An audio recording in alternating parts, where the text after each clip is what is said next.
Hello and welcome to part 9 in our 96-part series about the history of the township of Lentilton. Yeah, and our first picture you see here is actually an aerial view shot of Lentilton, and, of course back then they didn't have airplanes, so what they had to do was, I believe it was Bob Woodbridge made a ladder, big series of ladders, and the townspeople held it up there, and I believe it was Joe McGeever, the town photographer, went up there to snap the picture. That's right, he did, and the minute he snapped the picture, as legend has it, the ladder collapsed with him on top of it, and they were luckily able to retrieve the film from his bloody mass of his body.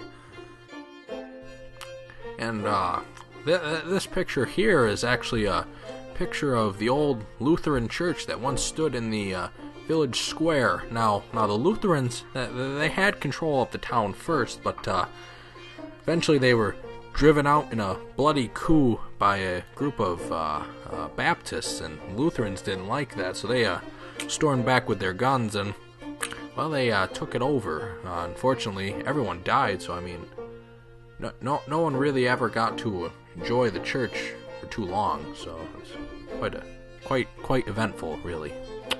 So here we have a picture of a horse hauling some brush back to the old factory to be burned. Of course, the horse never made it, because about that time the draft had been instituted for the Civil War, and all spare horses were called upon to fight. This particular horse was named, if I'm not mistaken, was named Basil, and was actually quite a hero. And I believe that this horse is the only non-human to be buried in Arlington Cemetery for his heroic deeds. Here's a picture of the Green Creek Gang, a vigilante group that served to protect the town. The man in the middle of your screen is founder, Walt Clark. He started the gang when his daughter was, deflowered. So he decided to take a stand for, what was right, and, became kind of a witch hunt of sort. Walt, obviously being an outspoken Lutheran, so given the religious history of the town, a lot of Baptists ended up dying. Of course, things didn't end well for Walt. He died due to complications from stubbed toe and dysentery.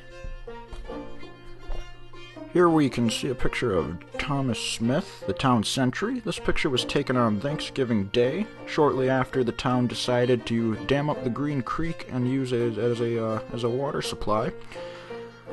Unfortunately, Smith had eaten quite a large turkey dinner that morning, and the tryptophan in the turkey had put him right to sleep. Luckily, he woke up after several hours, and the dam was unharmed. Here's a group of Lutherans who they were actually killed by Baptists who came and killed them during that photo shoot. That's actually, if you look at your screen, that's what they're looking at, is Baptists coming to kill them. This is the Walker family. They all got typhus after eating a bad batch of bread pudding, and they all simultaneously and spontaneously combusted. There's a picture of Mary Lou and Peter Lou. They both suffered a pretty awful fate. They were mauled by a mountain lion outside of the old blacksmith shop, and then crushed by an anvil. This here was the first Walmart of Lentilton. Who the hell's in there? Is that you guys? I told you guys need to make an appointment first. You know, I've seen your show. You're just making a bunch of stuff up. That town doesn't even exist. You guys are full of crap. Larry, they're on us. Let's get out of here. We got a bail. Oh my hip!